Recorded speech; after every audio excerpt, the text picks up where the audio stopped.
আজকে আমাদের সাথে আছে 2024 সালের টপার স্টুডেন্ট এবং টপার প্যারেন্টস, মানে যারা টপ করেছে তাদের প্যারেন্টসরাও আছে। কেমন হয় যদি topper student versus topper parents এর একটা গেম হয়?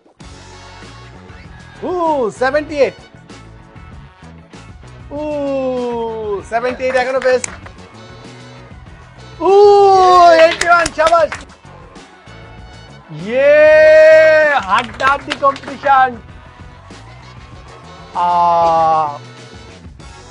79, এখনো 85 বেশ।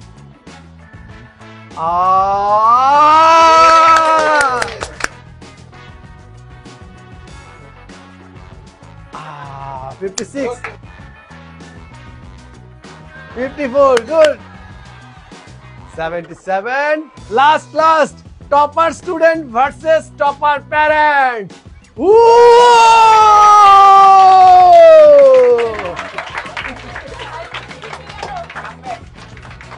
কামব্যাক না? আসলে প্রত্যেকটা টপার স্টুডেন্টের পেছনেই একজন করে টপার প্যারেন্টস থাকেন, আর এই যে প্যারেন্টস এবং স্টুডেন্টের যে সম্পর্কটা, এটা আমরা সামনে থেকে দেখতে পারি না। আমাদের একটা ছোট্ট প্রয়াস ছিল এই জিনিসটা দেখানোর জন্য। আশা করি আপনাদের সবার ভালো লেগেছে।